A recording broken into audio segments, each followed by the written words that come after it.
Yo soy Camila y voy a empezar a dar la introducción. Entonces, ¿qué es el sistema endocrino? Regulador formado por glándulas que producen. ¿Y qué son las hormonas? Son las moléculas liberadas por vía sanguínea a determinadas células u organismos. Entonces, ¿qué hacen las hormonas? Las hormonas regulan el metabolismo, el crecimiento y desarrollo, la producción. ¿Mediante qué forma lo hacen? Mediante la señalización.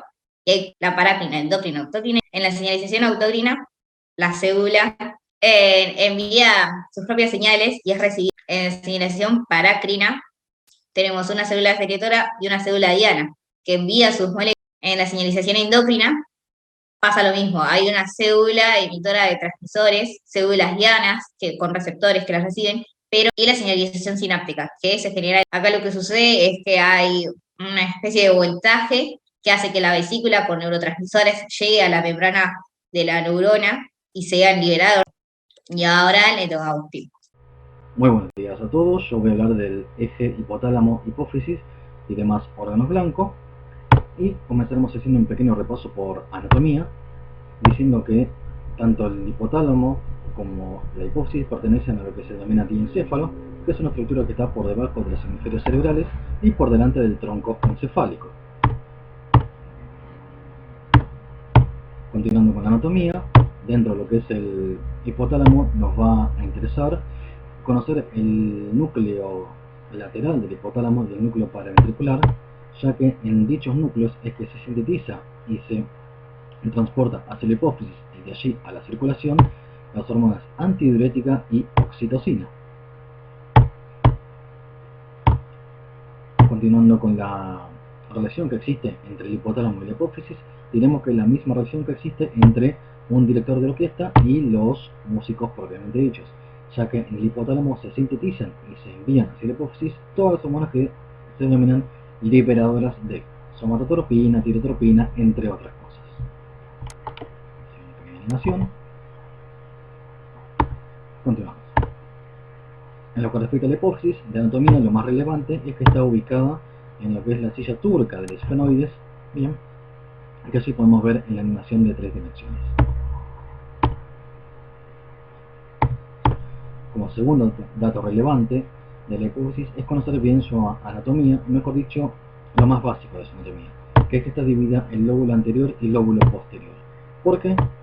Porque conociendo o sabiendo que existen dos lóbulos anterior y posterior, se puede saber o se tiene que saber que del lóbulo anterior o de la adenohipófisis es que provienen la TSH, la ACTH, FSH y demás hormonas, y del lóbulo posterior es que provienen la oxitocina y la hormona antidiurética. Aquí tenemos un esquema, o lo que sería un cuadro sinóptico básicamente de la relación que existe entre el hipotálamo y la hipófisis.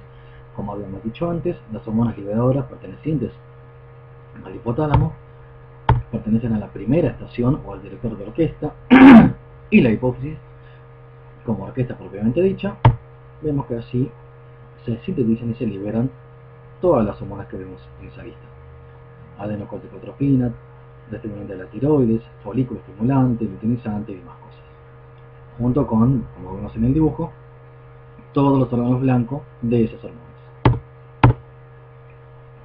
Continuando con la tiroides, vamos a decir que anatómicamente se encuentra por debajo del nuez de Adán, por delante de la tráquea y por entre medio de grandes vasos como son las arterias carótidas y los yugulares. Está compuesta por dos lóbulos, tiene forma de mariposa, y ambos lóbulos están unidas por lo que se denomina el istmo de la glándula tiroides, que en casos normales no se puede palpar. Otro dato relevante de la tiroides es que sintetiza T3 y T4, que son justamente estas hormonas tiroides, y una alta concentración de hormonas tiroides que se denominan T3 y T4 provoca que se disminuya o se suprima la secreción y posterior, mejor dicho, síntesis y posterior secreción tanto de TRH como de TSH a nivel hipotalámico e hipofisario respectivamente. Es lo que denominamos feedback negativo. Ahora bien, ¿para qué sirve en sí la glándula tiroides? Es el gran regulador homeostático del organismo, ya que las hormonas tiroides provocan que las diferentes células de los diferentes órganos diana aumenten su captación de oxígeno. Y si tienen oxígeno, tienen energía. Continuamos. Aquí otro esquema sobre lo que es la actividad de la glándula tiroides.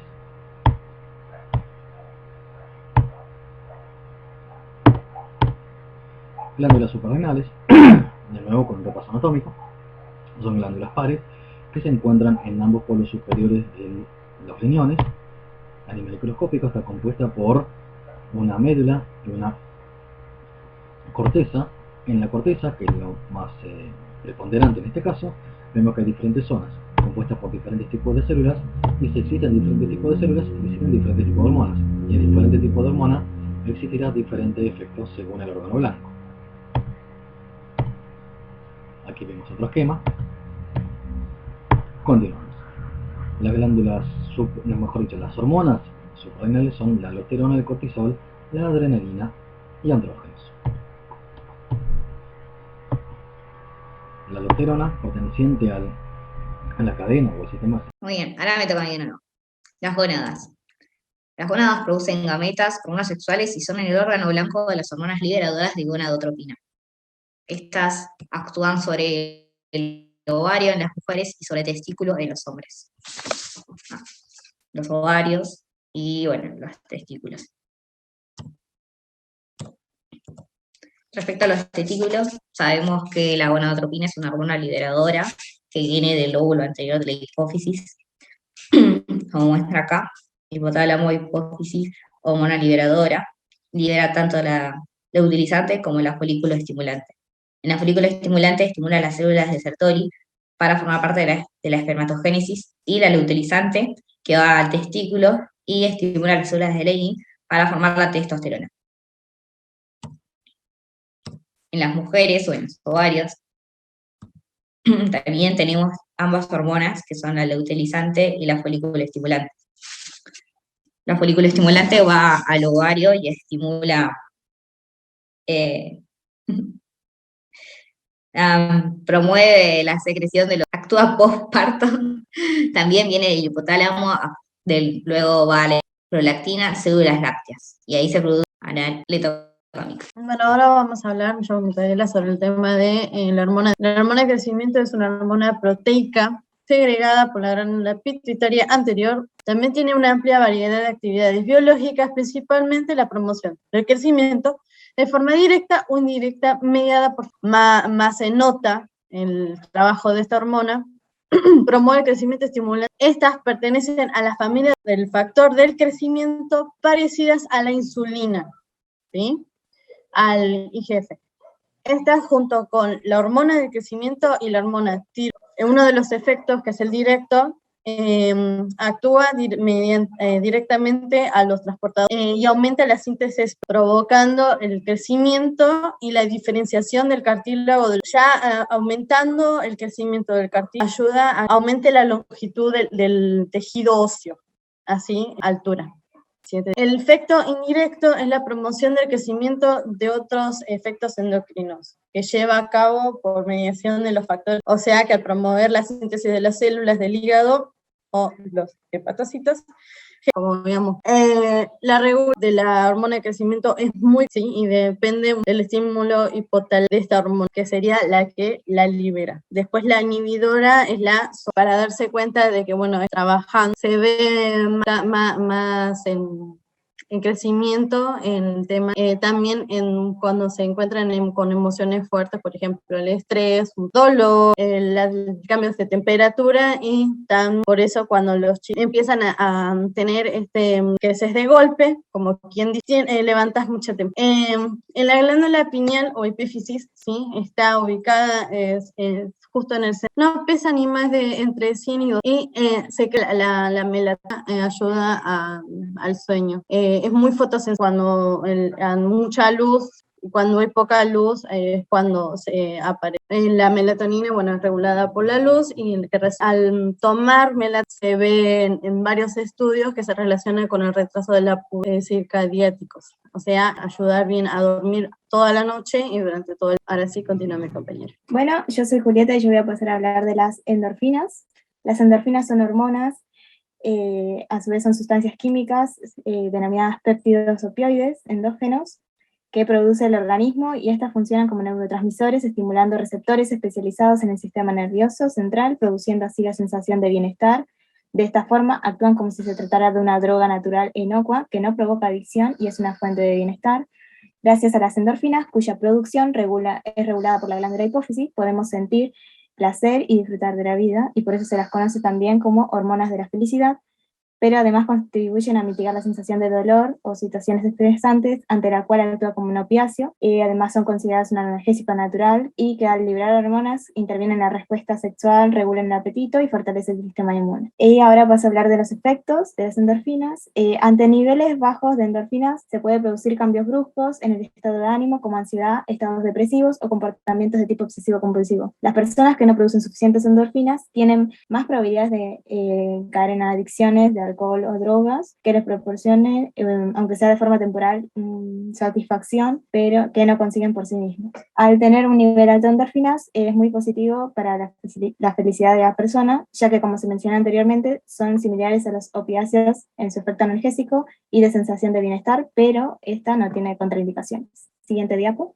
Bueno, ahora pasaremos a hablar del páncreas. El páncreas es un órgano glandular de secreción tanto exócrina como endocrina. Parte desde una glándula localizada en el abdomen posterior, situada detrás del estómago, entre la concavidad del duodeno y el hilio esplénico. Esta está compuesta por dos tipos de glándulas, que es la exócrina, que se relaciona con las funciones de digestión, absorción intestinal de los alimentos, secreta enzimas digestivas. Estas son secretadas en una red de conductos que se unen al conducto pancreático principal y que se extiende a lo largo del páncreas. Y la función endocrina es que está compuesta por los islotes de Langerhans, hormonas en el torrente sanguíneo, principalmente las del glucagón y la insulina, que hablaremos a continuación. Siguiente diapo. El páncreas endocrino presenta dos tipos de células y a su vez produce dos en el sistema endocrino, y realiza esta función a través de las células denominadas islotes de Langerhans. Las células alfa son las productoras del glucagón y las células beta productoras de la insulina. Pasaremos a hablar de la insulina, que la insulina es una siguiente diapo. La insulina es una hormona liberada por el páncreas como respuesta a la presencia de glucosa en sangre. La insulina permite que la glucosa penetre en las células para ser utilizada como fuente de energía. Si la insulina no hace bien esto, la glucosa se acumula en sangre, produciendo así una hiperglucemia. La regulación de la insulina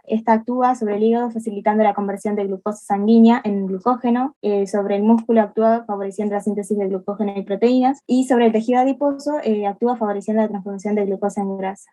Ahora pasaré a hablar del glucagón, que es producido por las células alfa. El glucagón es una hormona que, al igual que la insulina, también se produce en el páncreas. La principal diferencia que encontramos en el efecto que produce es que es el efecto contrario precisamente al de la insulina, ya que aumenta los niveles de glucosa en sangre. Si nuestro organismo funciona de forma normal, el glucagón y la insulina trabajan de forma coordinada para regularse.